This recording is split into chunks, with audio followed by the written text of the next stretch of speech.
Eto na nga po mga kababayan, imbis na lusot na si Lopez mga kababayan dahil nga do'n sa, yung tipo bang stress daw po siya kaya hindi siya makaka-attend sa hearing. Siguro ho akala nila mga bossing, kapagka hindi tayo umattend sa hearing, eh, okey na 'yan kasi hanggang Lunes lang naman yung ginawang ano sa'tin, contempt. Pagkatapos nung contempt na yun, eh, lalabas na ng Lunes. Siguro iniisip nila, total hearing na naman niya yun, eh, palusutan na lang natin 'no, tapos diretso na ako uwi tapos na contempt. Eh, ngayon po mga kababayan, nakita po ng Congress 'no, yung ginawang pagsisinungaling po nila. Yung sinabi, eh, ninakawan daw po sila ng cellphone, sinabi, eh, ginalabog daw po yung pintuan nila para may pumasok, kumbaga ginugulo sila. Si sinabi, 9 o 10 yung pumunta sa kanila. Naku, walang katotohanan mga kababayan. Si Franz Castro po sabi, "Ay, i-adjust natin 'to ng mas mahaba 'no, yung contempt order. Imbis na 5 days lang, gawin kong 10." Oh, panoorin ho natin mga kababayan. At dito din po sa video na ito mga bossing, nagwala si Marcoleta dahil hindi niya maipagtanggol si Lopez 'no. Mahina din si Marcoleta mga bossing, eh. Ipapaliwanag ko po sa inyo kung bakit ko nasabing mahina si Marcoleta pagdating na po doon sa sagutan nila. Necessary to allow it to perform its role of crafting legislation for the improvement of the country's system of governance and transparency, Mr. Chair. In fact, she only attended when a threat of contempt citation loomed large should she fail to comply again with the subpoena duces tecum, Mr. Chair. Mr. Chair, in view of the Ayan na. what happened during the last 2 days or so, Yan na I yung would like to contempt. consider to move for a reconsideration of our resolution insofar as it's limited the period of detention for only 5 days. Correct, I move, Mr. Chair, that the period of detention of Attorney Lopez be 10 days instead of 5 days.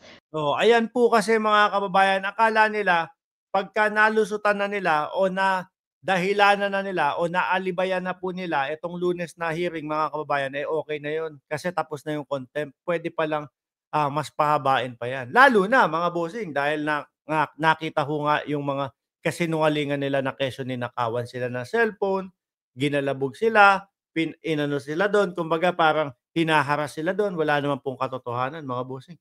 Tsaka yung ano niyan, yung sakit-sakit na yan, arte lang yan, 'no?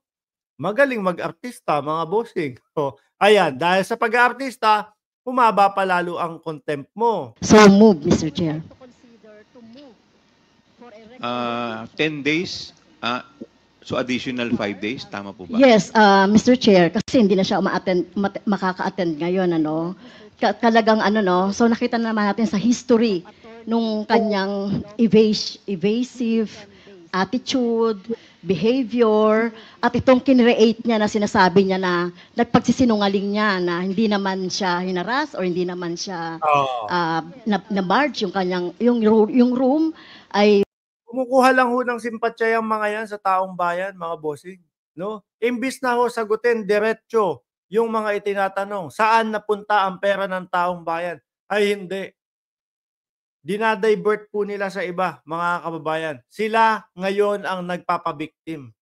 Ano po? Oh. kasama na po yan. So yung lahat ng mga pangyayari, Mr. Chair. So I repeat, I move to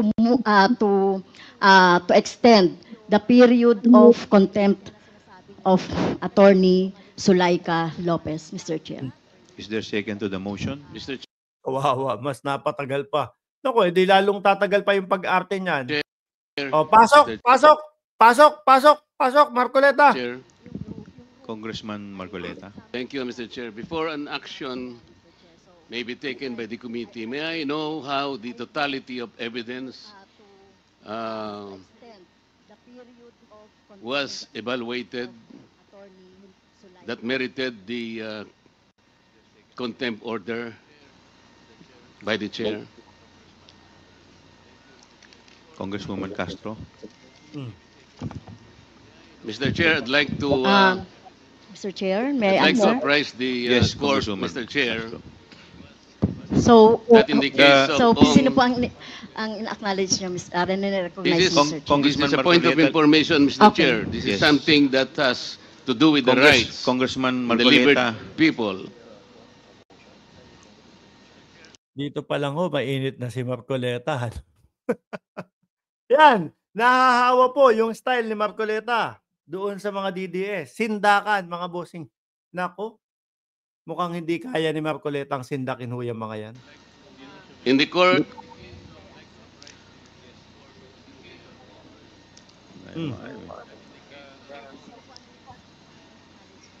Congressman Marcoleta, let us, the chair recognizes So, Congresswoman may I ask, Castro. Mr.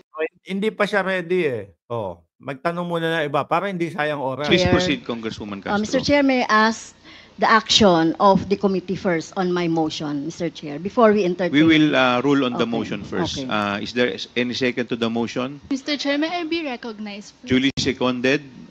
Is there any objection? Mr. Chair, Hearing I none. Yun na nga, na ano, contempt na naman no, mga kababayan. Dito, mag-iinit ang ulo ni Marcoleta. The motion is I was carried. recognized Mr. Chair. earlier before any action may be taken by the court, by the chair. Why is it that I am not allowed to speak? Congressman Marcoleta, Hindi ka pa ready eh. Ikaw naman. O sige, magsalita ka na. there is a pending motion. We just acted Yes, on the but pending before motion that first. motion can be taken up, because this is about the liberty of an individual. May I be heard?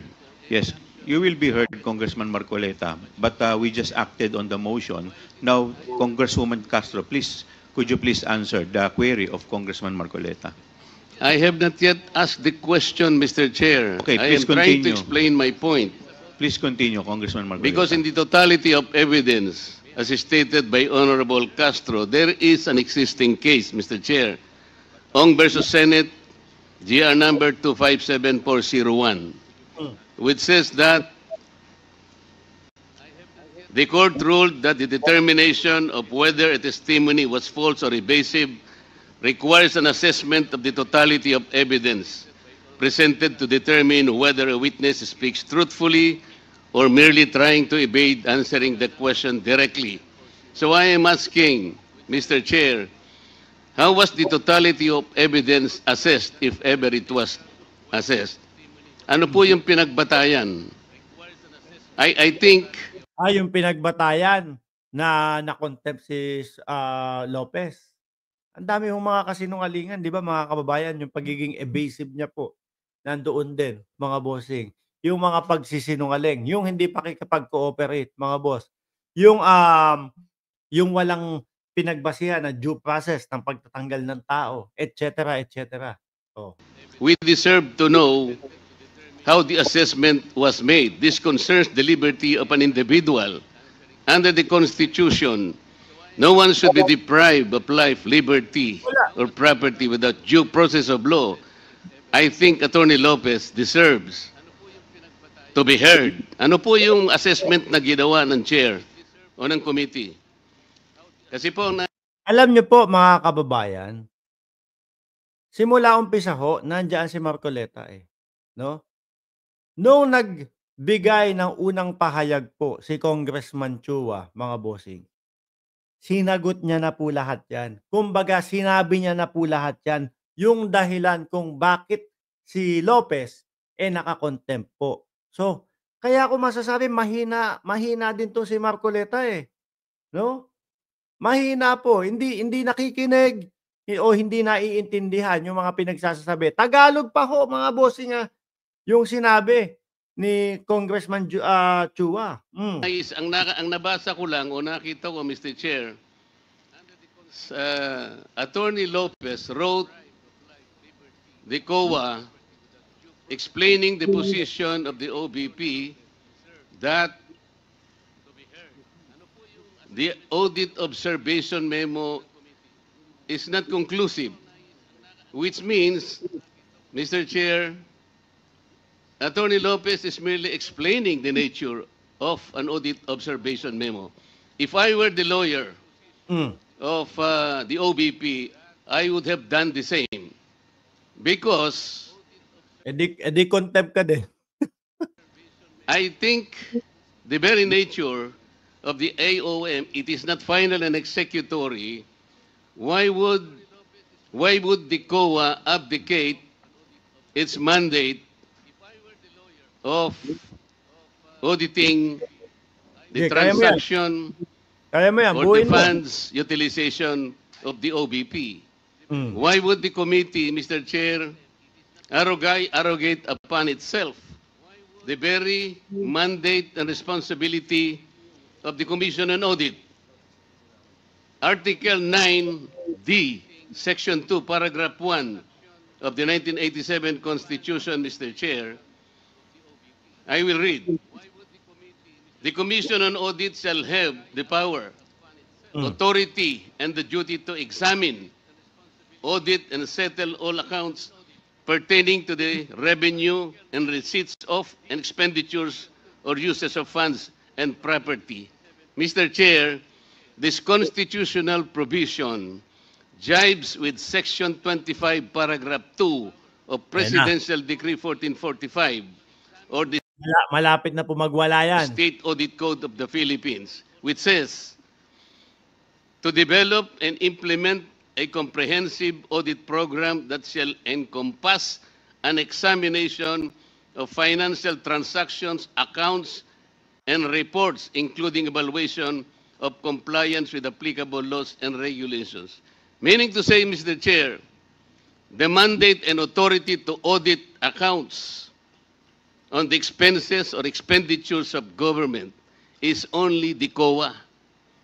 I believe it is my respectful submission, Mr. Chair, that this committee usurped that particular mandate and that will now put the Commission on Audit Owa. O ano? positions in a compromise, Mr. Chair. Hindi. How will you now assess the authority, the integrity, and the mandate? It is an independent constitutional body which mandate rests upon them. And I think the audit observation memo, Mr. Chair, is still under process by the committee, by the Commission on Audit. Why would we take that responsibility from Diba doon galing sa COA, mga kababayan, so yung mga tawag dito, yung mga resibo nila Mary Grace Piatos at Kokoy Villamin. the Commission on Audit? Why don't we allow the process to proceed and complete that investigation? I am raising a constitutional issue before this committee, Mr. Chair. We cannot arrogate upon ourselves the principal mandate reposed to the COA. It is the Constitution itself which gave them that responsibility, that authority, and mandate. Alam niyo po mga kababayan, kung wala talaga silang tinatago, kung wala po talagang mga mali doon sa mga hindi nila harangan yan. Ano ho? Hindi nila harangan kasi buo ang loob nila, mga bossing, na miski lumapit sila kung ano man yung ibigay ng COA sa Congress, alam nilang maayos yun at legal at walang mga kalokohang ginawa. Kaso, dito tayo magtataka. Kabadong-kabado sila. Ayaw nilang, pinigilan nga nila ang COA na magbigay po ng mga dokumento sa kanila. No? Kagaya na lang po ng mga Mary Grace Piatos na mga resibo na po yun. Where in Article 7 of the Philippine Constitution, which is the grant of legislative power, can this committee arrogate upon itself that particular mandate? I would like that question to be answered, Mr. Chair. Ayan. Yung tinatanong niya po, mga kababayan, nandoon na po yun sa paunang speech ni Chua, mga bossing, ni Congressman Chua. Thank you, Congressman Marcoleta. The Chair would like to recognize the Honorable Congressman Paduan. Thank you, Mr. Chairman. Mr. Chairman, just to clear it out with regards to the jurisprudence that's cited by the Honorable Marcoleta with regards to Ong versus Senate, that is true. No, that the resolution of the Supreme Court favors Lincoln Ong, but that is a question of due process because Lincoln Ong was that time was cited in contempt. Now, question the case of Mr. Chair, I directed Andale the po. question to you. I am not yet finished my Basta DDS, mga kababayan. Ano, basta DDS, bastos. Oh. manifestation or answer to the query of the Honorable Marcoleta. Mr. Chairman. Mr. Please Chair, wait was to be the recognized, Honorable... Congressman Marcoleta, Mr. wait to be Chairman. recognized. Mr. Chairman, I have all the Mr. right. Chair, Paduano, you the have the- question was addressed to... Bastos to, ano, si Marcoleta. Mali ako ng hinangaan dati yan. Oh. Congressman Marcoleta, let me first recognize Congressman Paduano. Before you answer, before you recognize him, Congressman Marcoleta, you are out of order. I deserve, Mr. Chair, an answer. 1 minute suspension is declared by the chair. Alam niyo po, mga kababayan, balikan niyo po itong hearing na ito. Maririnig niyo po, yung tanong ni Marcoleta, halos nauna po yung sagot ni Chua. Hindi po nakikinig si Marcoleta o hindi lang po marunong umintindi, mga kababayan.